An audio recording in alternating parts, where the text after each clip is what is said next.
ఈ అవకాశం ఇచ్చిన ముందుగా దేవుడికి నా వందనాలు. అన్నయ్యకి నా హృదయపూర్వక నా వందనాలు. నా సాక్ష్యం ఏంటంటే ఫస్ట్ అదే మొన్న 3 సార్లు కూడా కలలో బబ్లు గురించి వచ్చింది. ఏదో అంటే ప్రమాదంలాగా అనిపించింది. 3 సార్లు కూడా కలలో వచ్చింది. అయితే నేను అనుకున్నా గదా!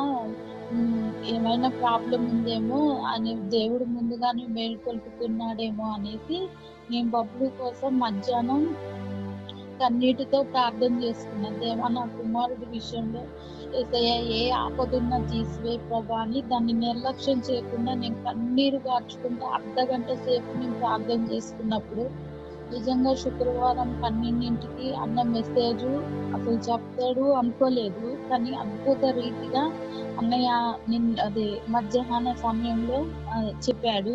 అయితే యెషయా 65 అధ్యాయము 23వ వచనంలో దేవుడు స్పష్టంగా మాట్లాడు నాతో, వారు వృధాగా ప్రయాసపడురు, ఆకస్మికంగా కలుగు అపాయము ముందుటికై పిల్లలు కనరు అనేసి ఆ మాట నిజంగా నన్ను ఎంతగానో ధైర్యపరిచి ఎగైన్ అన్నయ్య కూడా ఈ వాక్యాన్ని గుర్తుపెట్టుకోండి అనేసి అన్నయ్య కూడా ఎగైన్ చెప్తా ఉన్నాడు. నిజంగా దేవుడు నన్ను ఆ విషయంలో ఆకస్మికంగా కలుగు అపాయం అనేది రాదు అని స్పష్టంగా నాకు తెలియపరచండు. నిజంగా వాక్యాల ద్వారా నిజంగా నేను ఎంతగానో దేవుడి స్వరాన్ని వినగలుగుతున్నాను, ఎంతో ధైర్యపరచగలుగుతున్నాను. ప్రతిరోజు నిజంగా బిడ్డల విషయంలో అడగమన్నప్పుడు నిజంగా గొప్ప కార్యం అని 3 సార్లు కలలో బబ్బుల విషయంలో ప్రమాదంలో ఉన్నట్టే నాకు చూపించిండు.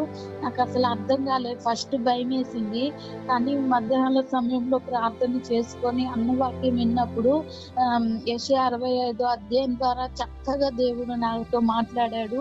అపాయం ఏది రాదన్నాడు. అదే విధంగా వారి సంతానపు వారు వారి యొద్దనే ఉందురు అనేసి నిజంగా ఆ మాటలు నన్ను ఎంతో ధైర్యపరిచాయి. నిజంగా దేవుడు నన్ను ఓదార్చి మంచి సమాధానం దేవుడు నాకు కలగజేసినందుకు ఇటు నా చిన్ని కొద్ది సాక్ష్యం దేవుడు దీవించును గాక. ఆమేన్. థ్యాంక్ యూ తల్లి, చక్కటి సాక్ష్యాన్ని బట్టి వందనాలు. అలాగే మరి పిల్లల కోసం ప్రార్థించాలని మనం కొన్ని దినాల నుంచి ప్రార్థిస్తున్నాము. 3 times దేవుడు నాకు పరిశుద్ధాత్మ ద్వారా 3 సార్లు కూడా విజన్లో పిల్లలు బంధకాలు ఎలాగున్నారో వాళ్ళు ఎట్లా బాధపడుతున్నారో 3 times చెప్పారు. ప్రభు చూపించాడు, వాటి కొరకు ప్రార్థన చేయమన్నాడు.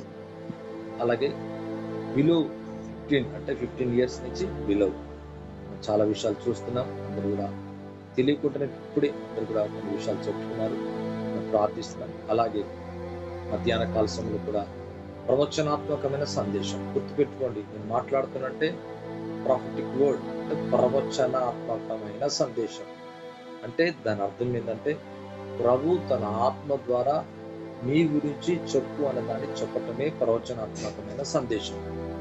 మరి ఆ విషయాన్ని తీసుకొని నేను చెప్తున్నాను. ఈ ప్రవచన వాక్కుల ద్వారా మిమ్మును మీ కుటుంబాన్ని ఎంతో నేరుగా సూటిగా మన ఆత్మస్వరాన్ని వినిపించడం ఇప్పటికే మీరు చాలా చక్కగా చూస్తున్నారు. మరి పిల్లవాడి కోసం తల్లి ఎంతగానో వేదన పడుతున్నప్పుడు మధ్యాహ్నంగా ఎంత సూటిగా ఎంత చక్కగా తేటగా ఈ ప్రయాసం వృధా కాదు అంటే కన్నది వృధాగా కనలేదు అని చాలా ఆ యెషయా గ్రంథం 65వ అధ్యాయంలో మనం ఇప్పుడు చూసాం.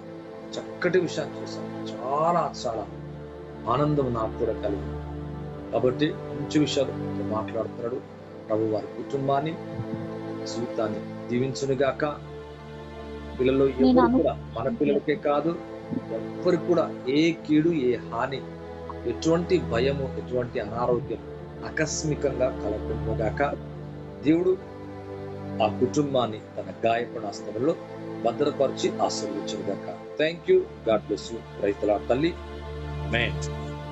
అయితే నీ వాయిస్ నేను వినాలి ప్రభా, నిజంగా నీ వాయిస్ ద్వారా నన్ను నింపు అనేసి ముందుగా నేను అనుకున్నాను. నిజంగా అద్భుత రీతిగా ఈ వాక్యం ద్వారా దేవుడు చక్కగా మాట్లాడాడని ఎంతో ధైర్యపరిచాడు. చాలా సంతోషం తల్లి. ప్రభు మాట్లాడే దేవుడు, మన దేవుడు మాట్లాడే దేవుడు. అదే అంటున్నాను, మన దేవుడు వినే దేవుడు, ఆలకించే దేవుడు.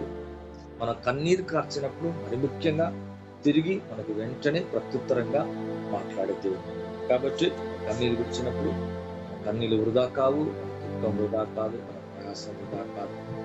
మనం చేసిన ప్రతి ప్రార్థన కూడా ఆలకిస్తాం. ప్రభు మరి దాన్ని ఎంతో నేరుగా మాట్లాడి ఆదరించిన ప్రభుకే సమస్త మహిమ, ఘనత, ప్రభావం కలుగును గాక.